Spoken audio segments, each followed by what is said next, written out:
आगे बढ़ते हैं फॉर्मूला। हेडिंग डालो 4 नंबर वैल्यू फॉर्मूला।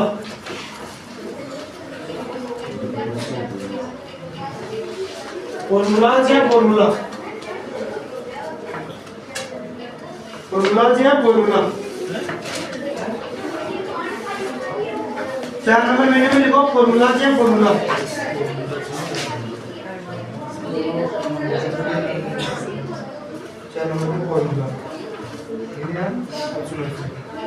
देखो फॉर्मूला क्या होता है। मैंने आपको एक अक्सर में टॉपिक लगाया ना कि अक्सर में कोई भी फॉर्मूला इंसर्ट करने से पहले किसका सिंबल लगाना पड़ता है? इक्वल का। बिना इक्वल के किसी प्रकार का कोई भी फॉर्मूला उसमें इंसर्ट नहीं किया जाएगा। ठीक है।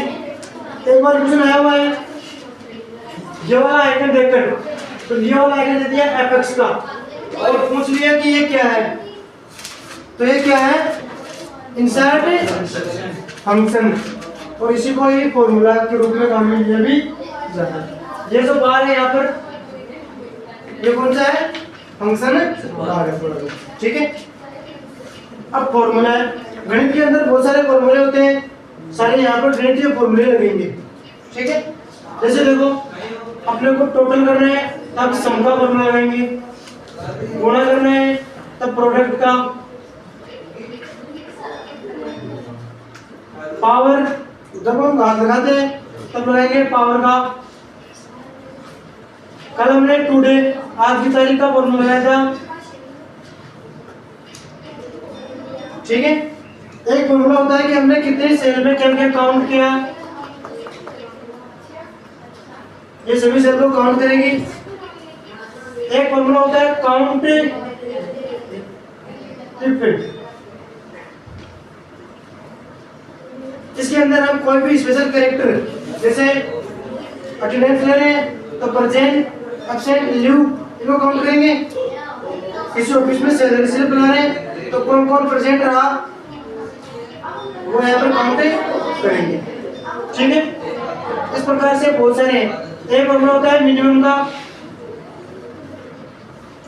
कि हम देखते हैं कि निम्न में से कितने को मिनिमम नंबर प्राप्त हुए। ये मान लो कि आपका टेस्ट अगर आपसे पूछा जाए कि बताओ आप में से सबसे कम नंबर किसके हैं, तो मिनिमम के लिए। मैक्सिमम के लिए सबसे ज्यादा नंबर किसमें है? मैक्सिमम के लिए। एवरेज के लिए,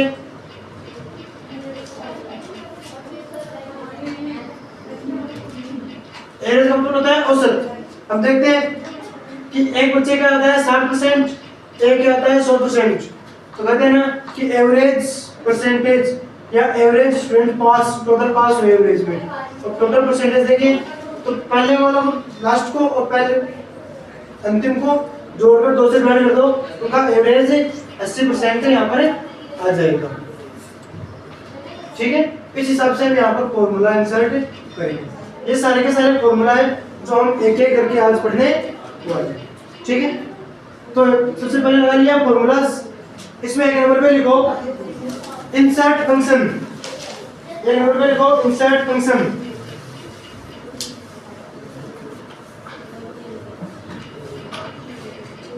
इंसर्ट फंक्शन।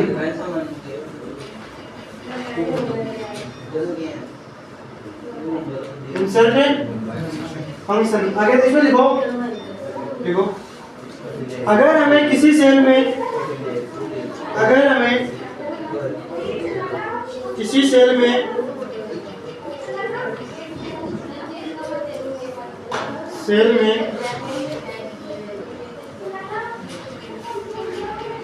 कोई भी वैल्यू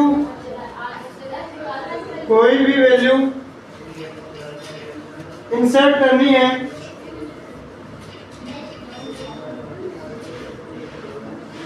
कोई भी वैल्यू इंसर्ट करनी है तब हम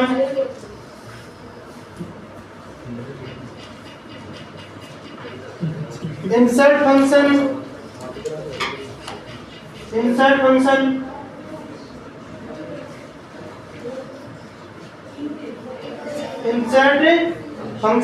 या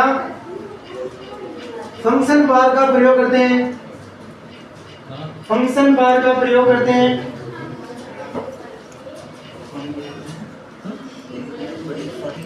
फंक्शन बार का प्रयोग करते हैं। अब 2 नंबर पे लिखो फंक्शन लाइब्रेरी।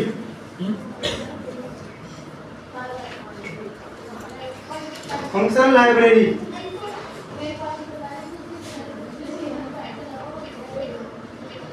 दोनों पे लिखो फंक्शन लाइब्रेरी।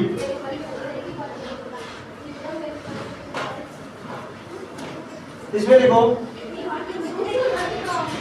देखो इसमें है ना, सबसे पहले ये सारे नाम लिखो। पहले देखो ऑटोसम, देखो ऑटोसम लिख तो आया पीछे।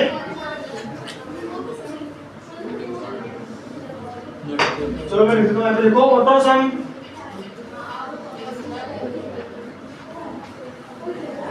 कोमा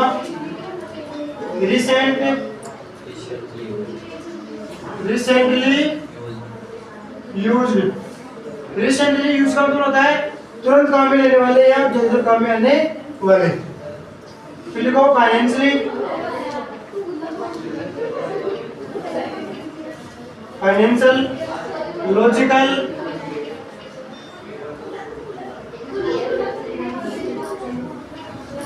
टेक्स्ट,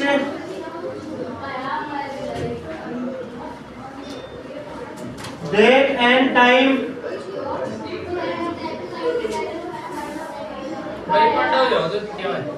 लुकअप,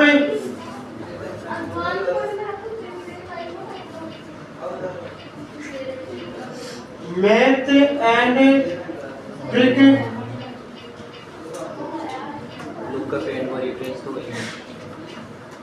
लुकअप लिख लिया ना, किस के अंदर रह गया था,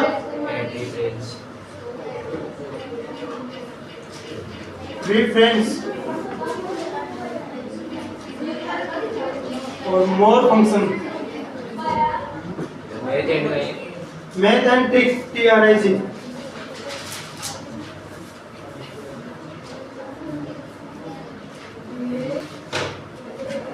देखो एक नंबर पे लिखो जोड़ने के लिए फॉर्मूला, जोड़ने के लिए फॉर्मूला,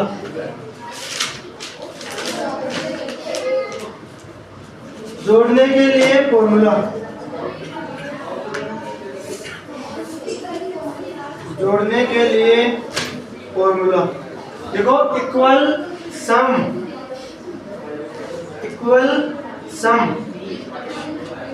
कल हमने जोड़ने के लिए प्रैक्टिस की थी, मुझे पूरा विश्वास है कि आप लोगों ने कल प्रैक्टिस की होगी, ठीक है। इसकी लिखो, इसकी शॉर्ट की लिखो ना, लिखो इक्वल सम। पहले लिखो ये फॉर्मूला लिख लो, इक्वल सम, हाँ इक्वल सम कोष्ठक ओपन कोष्ठक बंद, ओपन ब्रैकेट और क्लोज ब्रैकेट दोनों लगाने हैं। इसका भी इक्वल लगा, सबसे पहले इक्वल लगा, सम चलना नाम भी लिखना है क्या? इक्वल लगाना है कि इक्वल लिखना है, बराबर नहीं लगाना है। देखो इसकी शॉर्ट की, देखो इसकी शॉर्ट की एल प्लस इक्वल होती है, एल प्लस इक्वल। कहीं पर ये प्रश्न पूछा जाता है कि एल प्लस इक्वल बराबर है। क्वेश्चन इसे नहीं पूछा जाता है कि जोड़ने के लिए कौन सी शॉर्ट की काम मिल जाती है। हमें शॉर्ट की इस प्रकार से पूछी जाती है कि आप लोगों को क्विक तुरंत किसी भी सेल में कोई वैल्यू है उसको जोड़ना है, तो किसका प्रयोग करेंगे, एल प्लस इक्वल का प्रयोग करेंगे। अब 2 नंबर पे लिखो गुणा करने के लिए, 2 नंबर पे लिखो गुणा करने के लिए, गुणा करने के लिए फिर लिखो equal product, equal product, equal product, product कोष्ठक चालू बंद। इसके लिए हम एक चीज और काम में ले सकते हैं, दूसरा फॉर्मूला होता है इक्वल कोई भी सेल है B2 into C2, ये भी प्रोडक्ट का ही फॉर्मूला होता है। आइए भी लिख लो, उसके आगे लगा के लिख लो इक्वल V2 गुणा C2। प्रोडक्ट का आगे लिख लो। हाँ, प्रोडक्ट के आगे, प्रोडक्ट के दो फॉर्मूले होते हैं, लिखो इक्वल इक्वल। अब जिस सेल को आप गुणा कराना चाहते हो ना, उस सेल को लिखना है। तो मैंने यहाँ पर B2 और C2 को गुणा कराना है, तो B2 गुणा C2, B2 गुणा C2, ठीक है। अब 3 नंबर पे लिखो पावर, घात, लिखो 3 नंबर पे लिखो घात, घात। अगर मान लो कि मेरे पास यहाँ पर 2 की पावर 2 है, अगर मुझे इसको 2 की पावर 2 को लिखना है तो आपको यहाँ लिखना पड़ेगा पावर 2, 2, ये 2 की पावर 2। अगर 2 की पावर 3 होगी तो हम यहाँ पर पावर 3 करेंगे, तो यानी कि पहले तो क्या आएगा बेस, और बाद में कौन आएगी पावर, ठीक है। बेस पावर, बेस पहले कोमा फिर पावर, तो हम यहाँ पर इसको इस बार लिख लो बेस कोमा पावर, लिखो। आगे लिखो आज की तारीख, हाँ लिखो आज की तारीख, current date, current date,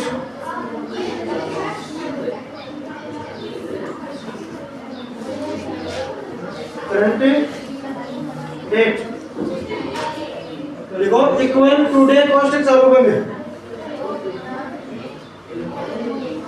equal today bracket चालू ब्रैकेट बंद।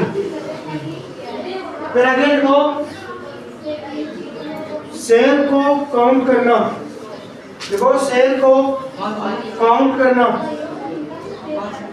हाँ सेल को काउंट करना, आगे से आगे सेल को काउंट करते रहेंगे ना, उसके लिए लिखो काउंट करना, लिखो इक्वल काउंट, इक्वल काउंट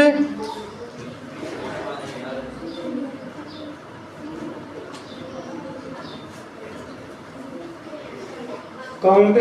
जहां तक आपको सेल को काउंट करना है ना, वहां तक का एरिया इसको सेलेक्ट करके डाल दो। फिर लिखो किसी, आगे लिखो किसी स्पेशल कैरेक्टर को काउंट करना, किसी स्पेशल कैरेक्टर को काउंट करना, इसके लिए लिखो equal count if, count if, और फिर ब्रैकेट में जो लिखा रहा हूँ वो लिख लेना। जैसे मान लो कि मैंने B2 dot B10 10 coma inverted coma, अब मुझे यहाँ पर P जो भी कैरेक्टर करना है इस प्रकार से इसमें फॉर्मूला इंसर्ट करेंगे। तो देखो count if,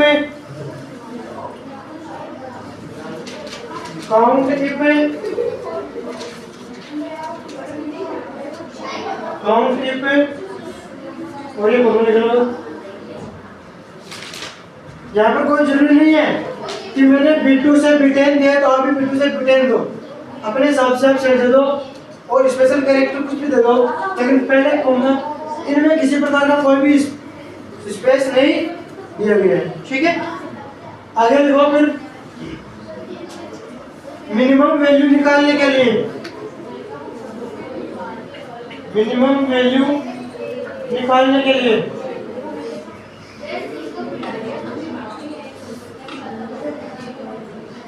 minimum value, minimum value निकालने के लिए देखो इक्वल मिनिमम, इक्वल मिनिमम। यहाँ से हम मिनिमम वैल्यू निकाल सकते हैं, जैसे हम निकालते हैं ना, अभी रिजल्ट आया है तो सबसे कम नंबर इसके, ये फॉर्मूला रहेगा।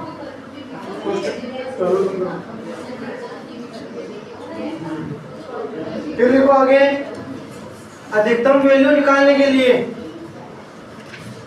अधिकतम वैल्यू निकालने के लिए, अधिकतम वैल्यू निकालने के लिए इसके लिए लिखो इक्वल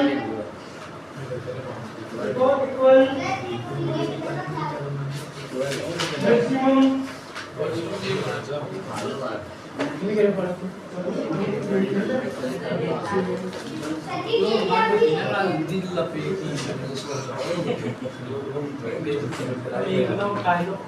मेरे लिए चीज देखी सही ना पढ़े ले लेकिन तेरी सो गई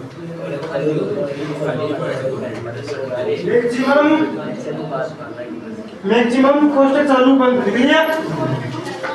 तो ये है कुछ फॉर्मूले जो आप रेगुलर के काम में,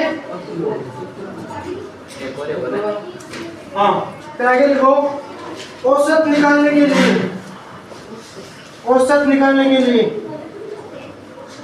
इक्वल एवरेज, इक्वल एवरेज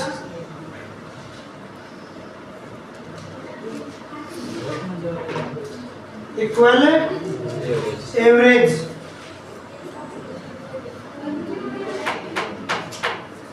यहां से हम क्या निकालेंगे, औसत निकालेंगे यहां से।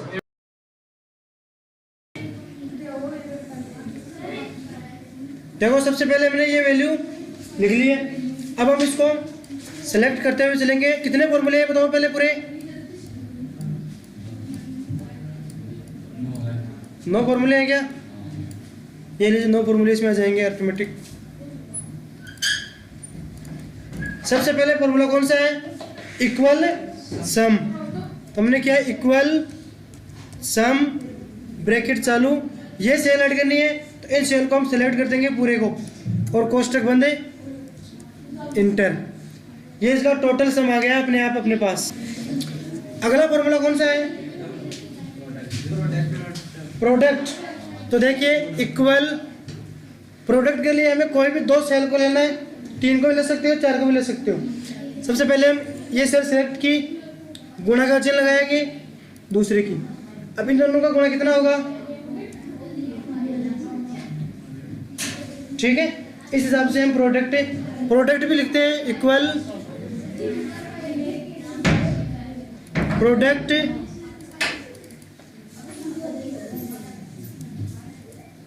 प्रोडक्ट के लिए मान लो हमने ये ले लिया, फिर हम कोमा ये ले लेंगे और कोष्टक है बंद। ठीक है, तो प्रोडक्ट के लिए और फिर अगला कौन सा है? हाँ 2 को आंसर भी कर सकता हूँ आपस में। अगला कौन सा है? पावर। चलो हम यहाँ पर पावर के लिए अलग लगाते हैं। मुझे पता है कि देखो मैंने लिखा है 27, मुझे पता है कि ये कितनी की है? 10 की पावर 3 27 होती है ना। हम यहाँ पर पावर का फॉर्मूला लगाएंगे इक्वल पावर कोष्टक, फिर यहाँ पर देखो यहाँ पर पावर कैसे लगेगी? 3 की पावर 3 लिखा है ना, तो इसमें बेस भी 3 है, पावर भी 3 है, तो 3,3 कोष्टक बंद इंटर। 27 आ चुका है। अगला कौन सा है? फटाफट बोलो अगला फॉर्मूला कौन सा है? Today equal today. आज की तारीख आ गई है 28/5/24। अगला बताओ क्या है? काउंट। काउंट कोष्टक चालू, ये इन सबको काउंट करना है। कितनी सेल है ये? देखो 12 सेल है। अगर मैं इस सेल को उठा दूं तो 11 सेल आ गई ऑटोमेटिक। इस सेल को वापस लिख दूं,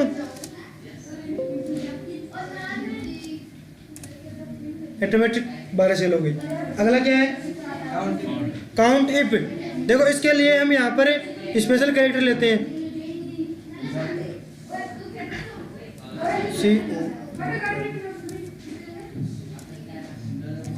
काउंट इफ ब्रैकेट। यहाँ पर लेंगे हम पूरी सेल को सिलेक्ट करेंगे कोमा, इन्वर्टेड कोमा। हम यहाँ पर कोई भी स्पेशल पॉइंट लेंगे, क्या ले बोलो, 6 ले लेते हैं और एंटर। यहाँ पे देखो 6 कितनी बार आया है, अगर मैं यहाँ पर भी 6 लिख दूँ तो ऑटोमेटिक 2 हो गए ना। इस प्रकार से हम आगे से आगे चलते रहेंगे, ठीक है। अगला बताओ क्या है, अगला बताओ मिनिमम इक्वल मिनिमम। सेल को सेलेक्ट करेंगे, ब्रैकेट, ये देखो यहाँ से देखो इसमें मिनिमम वैल्यू क्या आ गई। अगर ये मिनिमम वैल्यू नहीं होगी तो कौन सी होगी फिर, 6। मैं इसको बड़ा कर देता हूँ, ऑटोमेटिक 6 वैल्यू आ गई। यहाँ से देते हैं मैक्सिमम की, इक्वल मैक्सिमम। वही तरीका रहेगा, पूरी सेल सेलेक्ट करेंगे, ब्रैकेट, मैक्सिमम वैल्यू कौन सी है, ये वाली। अगर हम इसको हटा दें, अब कौन सी आएगी बताओ मैक्सिमम वैल्यू, ये आएगी ना 994 वाली, ये देखो ऑटोमेटिक आ गई। फिर हम आगे लेते हैं देखो डाटा,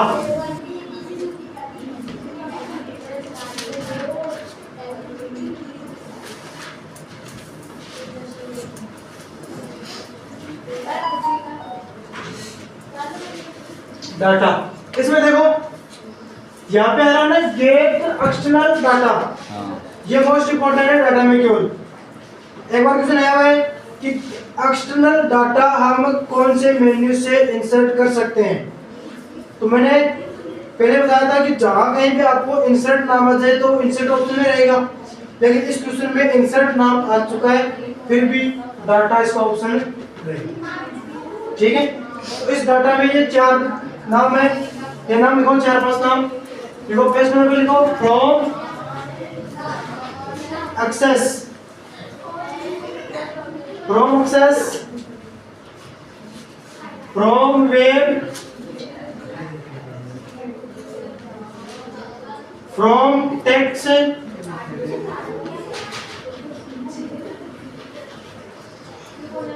फ्रॉम अदर सोर्स,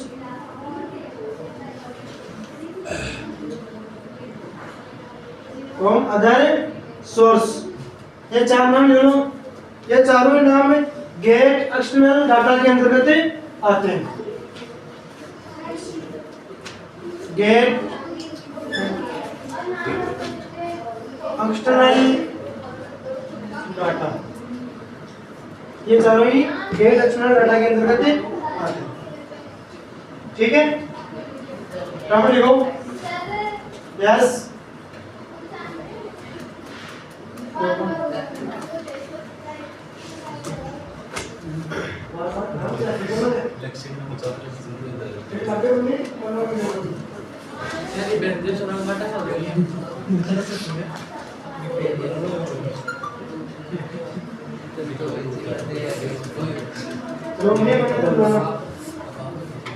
देख लिया,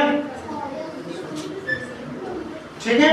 यहाँ से हमें एक्सटर्नल डाटा होता है कि आप बाहर से कहाँ से इसको देखो। फ्रॉम एक्सेस, इसका मतलब होता है कि तुरंत आप अपने पास कोई डाटा पहले से सेव था उसको निकाल रहे। फ्रॉम वेब, वेबसाइट पर कोई डाटा है आपके पास, वो डाटा आपको निकालना है तो आप फ्रॉम वेब पे जाओ और इंटरनेट के थ्रू डाटा को एक्सेल में इंसर्ट कर दो। फ्रॉम टेक्स्ट, आपके पास कोई वर्ड के अंदर कोई टेबल बनी हुई है, उस टेबल को आपको इसमें कन्वर्ट करना है, या आपके पास कोई पीडीएफ है उसको कन्वर्ट करना है, तो किससे कन्वर्ट करेंगे, फ्रॉम टेक्स्ट। फिर अदर सोर्स, अदर सोर्स में आपके पास फोटो खींच के ले रहे हो या कोई इमेज इंसर्ट करवा रहे हो, ठीक है, या कोई डायरेक्ट आप किसी दूसरे सॉफ्टवेयर से कोई डाटा ले रहे हो, ये सारे के सारे गेट एक्सटर्नल डाटा के अंतर्गत आते हैं, ठीक है। फिर इसके अंदर आप हेडिंग डालो, लिखो डाटा टूल्स,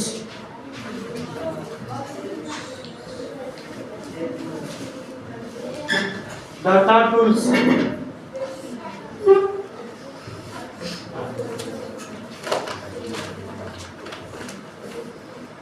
डाटा टूल्स। देखो डाटा टूल्स में देखो पहला वाला आइकन है ना, वो इस प्रकार से है, ये एक कॉलम में इसको कन्वर्ट करके इस प्रकार से कन्वर्ट करता है। देखो एक चीज याद करो, जब हमने मर्ज एंड सेंटर में बात की थी तो ये हमने इनको सेलेक्ट करके मर्ज किया था ना, अब ये उल्टा कर रहा है कि नहीं कर रहा है, उल्टा कर रहा है ना, तो यानी कि कौन से ऑप्शन से हो रहा है, text to column. Text to column में है वो पहले से कोई मर्ज सेल है उसको वापस से कर रहे हैं, और इसमें भी हम तीन तीन कोई भी वर्ड जैसे लिखा हुआ है उसको हमने एक में बनाया। जैसे ये यहाँ पर हमने बनाई थी, इस पर क्लिक करते हैं, अपने पास यहाँ पर है दो शब्द लेते हैं, यहाँ पर लेते हैं हमें ये दो शब्द ले लिए, इसको हम यहाँ से करते हैं डाटा से टेक्स्ट टू कॉलम में, ऑटोमेटिक ये कन्वर्ट हो जाएगा।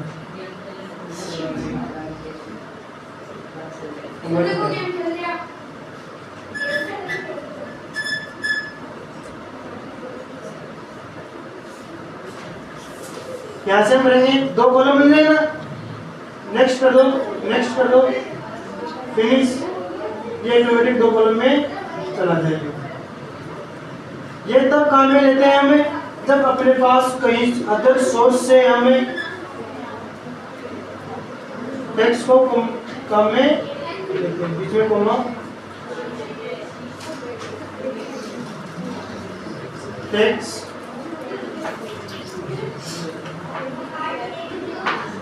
आपने अपने एक्सेल फाइल में कोई कॉन्टेक्ट नंबर सेव कर सकें, और वो सारे के सारे किस प्रकार से हैं,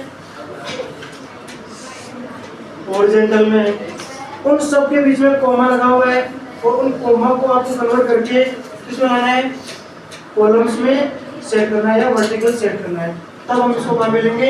इसमें बीच में कोमा लगेगी, और कोमा लगने के बाद में आप यहाँ से कोई भी स्पेशल कैरेक्टर्स जाओ और वहाँ से चेंज कर लो। पहले में टैब है, कोई सेमीकोलन है, कोमा है, स्पेस है, अपने पास यहाँ पर बीच में स्पेस है, हमने स्पेस पे कोमा किया, देखो स्पेस पे करते हैं, बीच में लाइन ड्रॉ हो गई यहाँ पर, नेक्स्ट कर दो, फिनिश कर दो, ये देखो ये ऑटोमेटिक अगले कॉलम में चला गया कि नहीं चला गया नाम।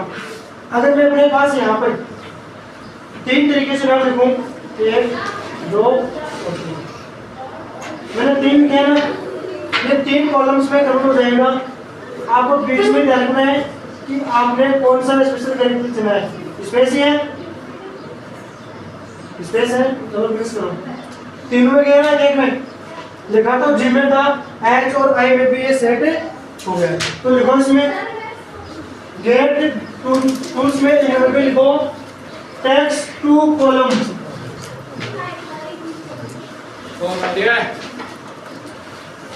Text to column,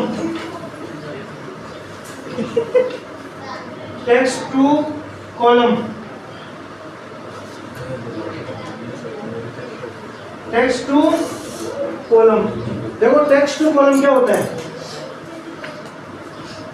text to column, इसमें लिखो जब हम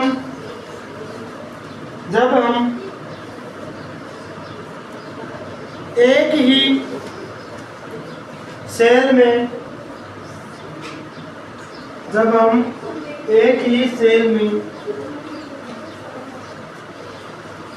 कई मल्टीपल नाम लिखते हैं, कई मल्टीपल नाम लिखते हैं, और उन नाम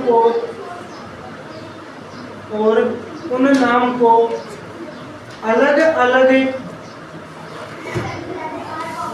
सेल में लिखना हो, और उनको अलग अलग सेल में लिखना हो, तब टेक्स्ट टू कॉलम का प्रयोग करते हैं, तब टेक्स्ट टू कॉलम का प्रयोग करते हैं।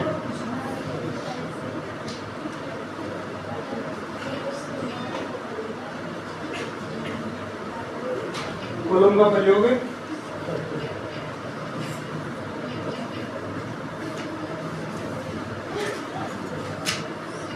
अब देखो 7 नंबर पर नया मेनू है रिव्यू। देखो रिव्यू हाँ फाइल है तो 7 हो गया। रिव्यू रिव्यू का क्या होता है देखना, फिर से देखना। वर्ड वर्ड में मैंने आपको 2010 या 2019 वर्ड में याद करो स्पेलिंग और ग्रामर चेकिंग के लिए कौन सी शॉर्टकट दिखाई थी? स्पेलिंग और ग्रामर चेकिंग के लिए कौन सी शॉर्टकट दिखाई थी? बताओ। अक्षर और सॉरी वर्ड के अंदर मैंने स्पेलिंग और ग्रामर चेकिंग के लिए कौन सी शॉर्टकट बताई थी? M7। यहाँ पर भी वैसे ही है। सबसे पहले देखो पुटिंग, एक नंबर का इसमें पुटिंग।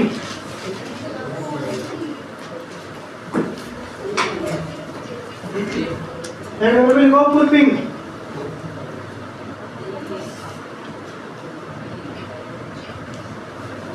इसमें लिखो spelling checking, spelling checking, spelling checking, spelling checking.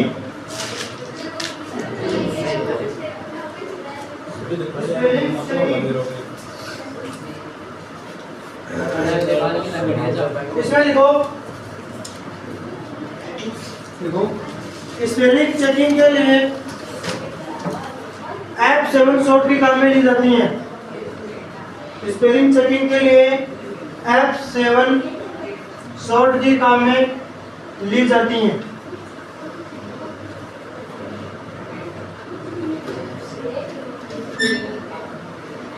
काम में ली जाती हैं। फिर 2 नंबर पे लिखो लैंग्वेज।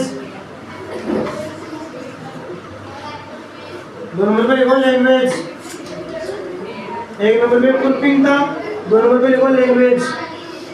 इसमें लिखो एक्सेल शीट को किसी भी भाषा में, एक्सेल शीट को किसी भी भाषा में पढ़ने के लिए काम में लिया जाता है।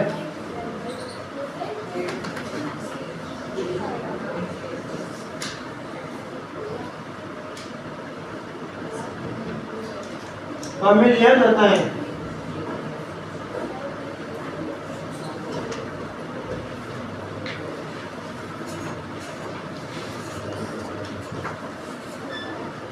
फिर 3 नंबर में लिखो चेंज।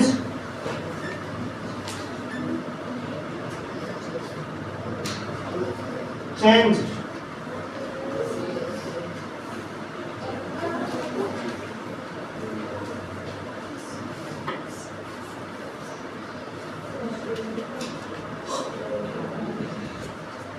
चेंज।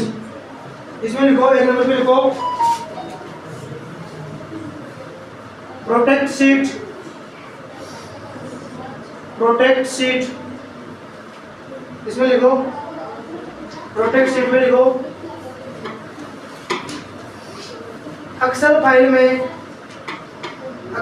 में किसी एक शीट को, एक्सेल फाइल में किसी एक शीट को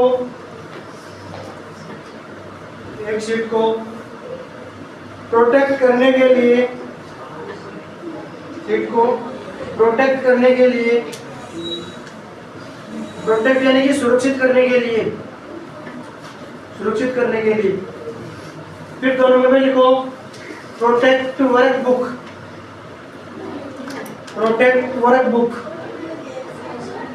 प्रोटेक्ट वर्कबुक। इसमें लिखो प्रोटेक्ट वर्कबुक। इसमें लिखो पूरी एक्सेल फाइल को, पूरी एक्सेल फाइल को प्रोटेक्ट या सुरक्षित करने के लिए, प्रोटेक्ट या सुरक्षित करने के लिए।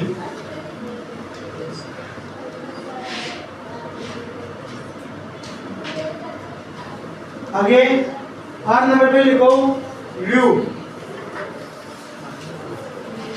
8 नंबर पे लिखो व्यू। आठ नंबर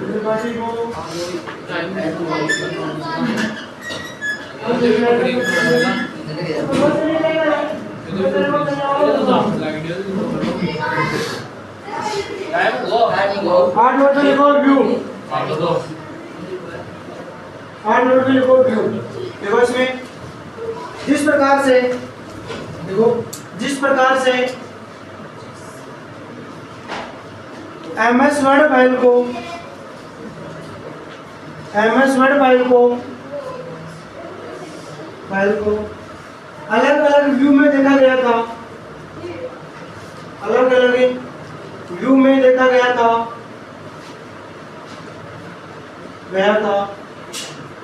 उसी प्रकार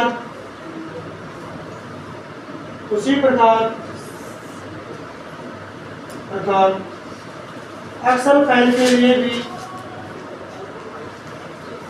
अलग अलग व्यू ऑप्शन होते हैं, एक्सेल के लिए भी अलग अलग व्यू ऑप्शन होते हैं। फिर आगे लिखो, इसी में देखो 2 नंबर पे लिख लो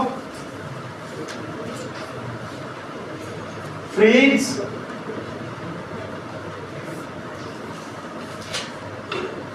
पेन्स, फ्रीज पेन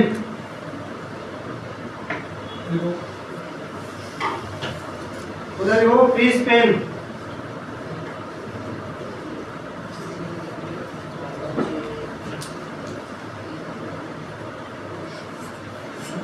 देखो इस ऑप्शन से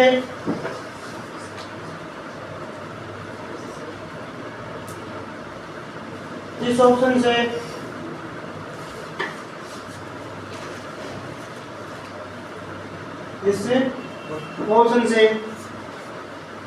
पर्टिकुलर सेल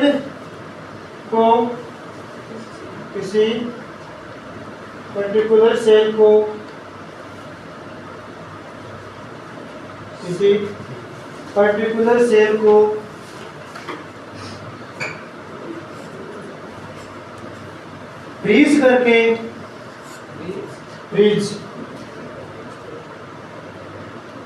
फ्रीज करके अलग अलग डाटा एंट्री की जाती है, अलग अलग डाटा एंट्री की जाती है। देखो कैसे, कहीं पर हम देखते हैं कि यहाँ पर हमने हेडिंग डाल ली, अलग अलग कॉलम से डाल ली, और हमें मानो कि 17 पर आ गए, 18 पर आएंगे ना, तो ये यहाँ से ऊपर चली जाएगी। देखो 1 नंबर वाली रो ऊपर चली गई ना, हमें क्या करना है, उस रो को फ्रीज करना है ताकि हमें देख सके कि कौन से में क्या क्या था, कौन से कॉलम में क्या था, कौन से कॉलम में क्या नहीं। तो आपको क्या करना है, जिस सेल को सिलेक्ट करना है, फ्रीज करना है, उसको सिलेक्ट करना है, फ्रीज का ऑप्शन करना है, और ये वाला ऑप्शन आपको काम है। अब ये फ्रीज हो चुकी है,